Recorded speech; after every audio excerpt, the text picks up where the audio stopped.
સમાચારમાં આગળ વાત કરીએ તો ભરૂચ પોલીસ હેડક્વાર્ટર ખાતે ભરતી પ્રક્રિયા દરમિયાન ઉમેદવારે મહિલા પીએસઆઈ પર હુમલો કરી દેતા ખળભળાટ મચી જવા પામ્યો છે।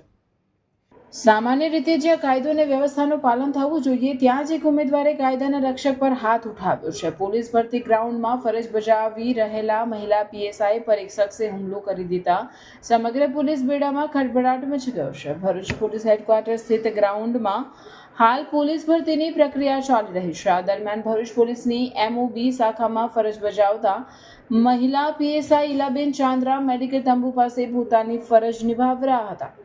ભરતી પ્રક્રિયા દરમિયાન મેદાનમાં હાજર દર્શિત જયદેવ ગઢવી નામનો શખ્સ જાહેરમાં અપશબ્દો બોલી રહ્યો હતો। એક જવાબદાર અધિકારી તરીકે ઇલાબેન ચાંદ્રાએ તેને ટોક્યો હતો અને અપશબ્દો બોલવાની મનાઈ કરી સમજાવટનો પ્રયાસ કર્યો હતો, પરંતુ સમજાવટથી શાંત થવાને બદલે આરોપી દર્શિત ઉશ્કેરાઈ ગયો હતો। તેણે તમામ મર્યાદાઓ ઓળંગીને ફરજ પરના મહિલા પીએસઆઈનો કોલર પકડી લીધો હતો અને તેમને તમાચો મારી દીધો હતો। એટલું જ નહીં, ઝપાઝપી દરમિયાન મહિલા અધિકારીને નીચે પાડી દઈ શારીરિક ઈજા પણ પહોંચાડી હતી।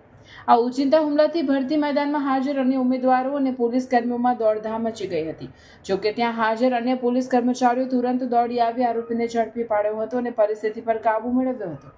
આ મામલે ભરૂચ શહેર B ડિવિઝન પોલીસ મથકે આરોપી દર્શિત ગઢવી વિરુદ્ધ સરકારી કર્મચારીની ફરજમાં રૂકાવટ અને હુમલા અંગેનો ગુનો દાખલ કરવામાં આવ્યો છે। રિપોર્ટર રવિ સૈયદ, ભરૂચ।